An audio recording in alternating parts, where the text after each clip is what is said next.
സംസ്ഥാനത്ത് ഇടവേളയ്ക്ക് ശേഷം വീണ്ടും കനത്ത മഴ എത്തുകയാണ്. യെല്ലോ, ഓറഞ്ച് മുന്നറിയിപ്പുകൾ, തീവ്ര മഴയ്ക്കുള്ള മുന്നറിയിപ്പുകളാണ് ലഭ്യമായിരിക്കുന്നത്. ന്യൂനമർദ്ദം രൂപപ്പെട്ടു. ഡീറ്റെയിൽ ആയി വിവരങ്ങൾ നോക്കാം.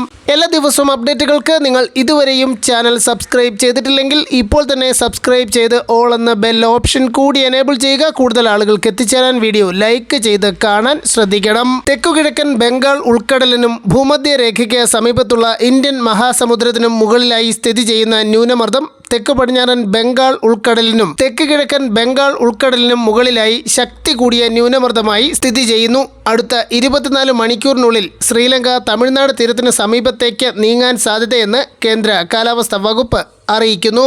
കേരളത്തിൽ അടുത്ത 5 ദിവസം ഒറ്റപ്പെട്ട ഇടിമിന്നലോട് കൂടിയ മഴയ്ക്ക് സാധ്യതയുണ്ട്.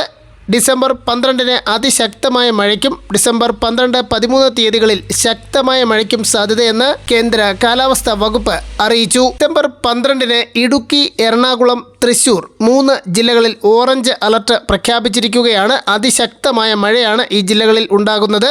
ഒപ്പം പത്തനംതിട്ട, കോട്ടയം, പാലക്കാട്, മലപ്പുറം, കോഴിക്കോട്, വയനാട് ജില്ലകളിലും 12-ാം തീയതി യെല്ലോ മുന്നറിയിപ്പും നൽകിയിരിക്കുന്നു. ഡിസംബർ 13-ന് പത്തനംതിട്ട, ആലപ്പുഴ, കോട്ടയം, ഇടുക്കി, എറണാകുളം, തൃശൂർ, പാലക്കാട്, മലപ്പുറം, കാസർഗോഡ് ജില്ലകളിലും യെല്ലോ മുന്നറിയിപ്പ് നൽകിയിരിക്കുന്നു. കേരള, കർണാടക തീരങ്ങളിലും ലക്ഷദ്വീപ് പ്രദേശത്തും ഇന്ന് മത്സ്യബന്ധനത്തിന് തടസ്സം ഏർപ്പെടുത്തിയിട്ടില്ല. വരും മണിക്കൂറിൽ കൂടുതൽ പ്രദേശങ്ങളിൽ മഴ ലഭിക്കുമെന്ന് അറിയിപ്പുണ്ട്. കൊല്ലം, തിരുവനന്തപുരം, പത്തനംതിട്ട ജില്ലകളിൽ വരും മണിക്കൂറിൽ മഴയ്ക്ക് സാധ്യത.